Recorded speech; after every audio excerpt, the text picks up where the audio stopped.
Hello everyone, it's me again, Chari TV. Dahil na-miss ko kumain ng gulay, kaya ayan, tara, samahan niyo po ako at tayo na naman ay magluluto. Ayan.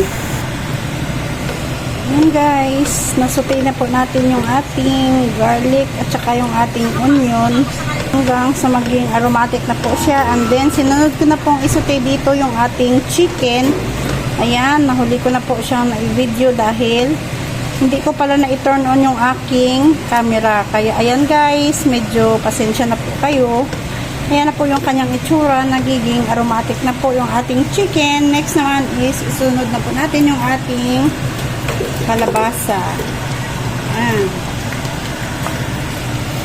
Susutay din po natin ito ng konti para medyo ma-absorb ng kalabasa ang ating mga nasotay na po na mga unang ingredients. Ayan. And mag-add lang po tayo dito ng chicken nor cubes. And then mag-add po tayo dito ng mga 1 cup ng ating tubig para lumambot po yung ating nilagay na kalabasa. And then i-cover po natin ito para mabilis po itong mag-simmer hanggang sa lumambot na po yung ating mga gulay. After a few minutes, ayan, nalagay naman po natin yung ating iba pang mga gulay. Lagyan natin yung ating ampalaya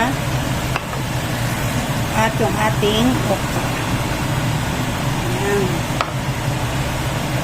Haluin ng konti para comment down below ka nga sa baba kung taga saang lugar ka para malaman ko kung hanggang saan aabot ang video na ito. And then, cover din po natin ulit para mag-simmer siya at lumambot.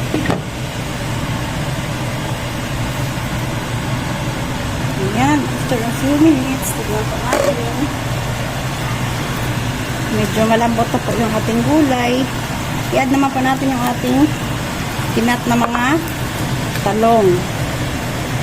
And then, dahil medyo nag-dry na po siya,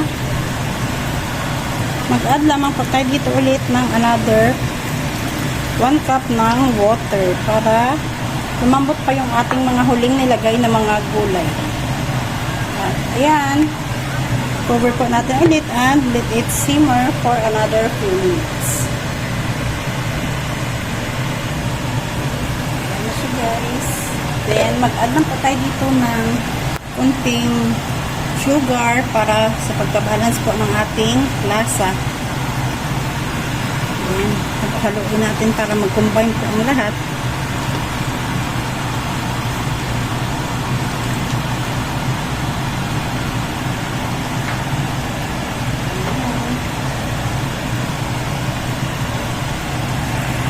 Then, nag-add lang po ako dito ng 1 pack ng Coco Mama fresh gata. Ayan.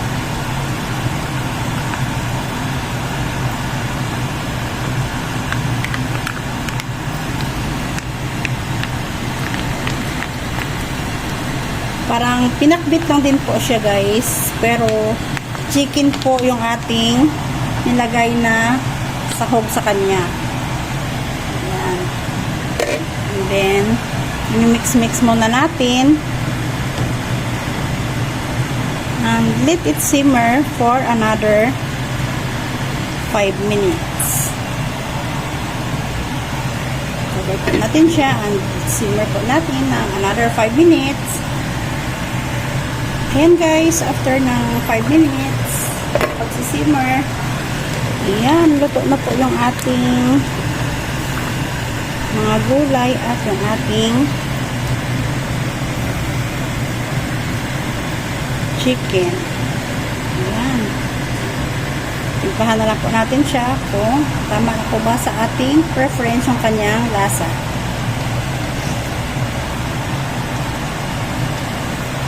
Pag kulang pa po sa inyo yung lasa ng inyong niluto, mag-add na lang po kayo ng additional na salt at pepper. Sa akin guys, okay na po siya.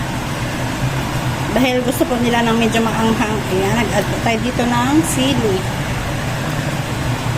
Kunting kulot na lang. And then, okay na po yan. After 2 minutes, ayan guys, okay na po siya. Ayan. Ayan. Ready to serve.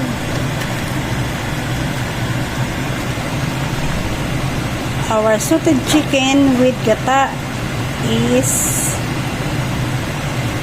done.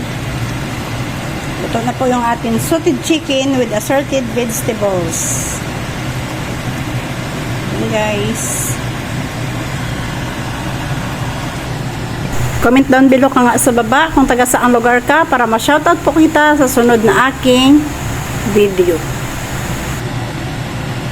Maraming salamat sa inyong walang sawang pagmamahal at suporta po sa aking channel. Sa mga hindi pa po nakapag-subscribe, subscribe na po kayo sa aking channel and hit the notification bell para updated po kayo sa mga bago pa nating upload na mga videos. Like and share po tayo mga lalabs. This is our salted chicken with assorted vegetables with gata, or it's other called with chicken pinakbet. Ayan na siya guys.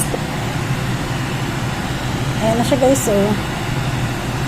Diba? Sarap po niya. Thank you for watching. Bye!